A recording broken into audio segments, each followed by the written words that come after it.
कौन हो तुम? मैं कौन हूँ?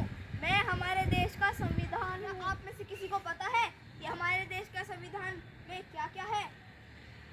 यही तो दिक्कत है। हमारे देश को आज़ाद हुए 77वां साल होने वाला है, लेकिन हमारे देश के युवाओं को यही नहीं पता है कि हमारे देश के संविधान में क्या है। आज मैं आपको बताऊंगा कि हमारे देश के संविधान में क्या क्या है। पहले मैं आप लोगों को बता दूं कि हमारे देश के संविधान को भीमराव अंबेडकर जी ने बनाया था। आज मैं आप लोगों को हमारे देश के कुछ मौलिक अधिकारों से मिलवाऊंगा। यह है हमारे देश के पहले मोदी।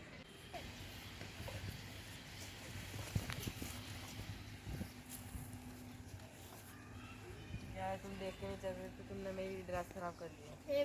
मुझे क्या पता, मैं तो आपकी गलती है। मैं तो आराम से चल के आता। हे भगवान ने मेरे को लंगड़ा बनाया, तो मैं क्या करूँ? मैं तो बचपन से ऐसा हूँ। क्या मुझे समानता का आधार नहीं है? समानता का अधिकार, समानता का अधिकार, समानता का अधिकार, समानता का अधिकार, समानता का अधिकार, समानता का अधिकार। चलिए तो अब हम बढ़ते हैं हमारे दूसरे मौलिक अधिकार की तरफ।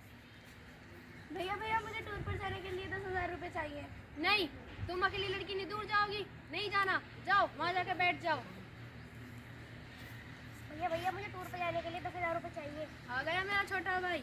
लो, ये लो पैसे और जाओ घूमो। भैया भैया, आपने भैया को तो पैसे दे दिए। क्या मैं लड़की हूँ तो मुझे स्वतंत्रता का अधिकार नहीं है? तो चलिए अब हम बढ़ते हैं अपने तीसरे मौलिक अधिकार की तरफ। सर्टिफिकेट हूँ तो क्या हुआ? मुझे पढ़ने का अधिकार नहीं है, मुझे शिक्षा का अधिकार नहीं है। शिक्षा का अधिकार। यह है हमारा चौथा मौलिक अधिकार।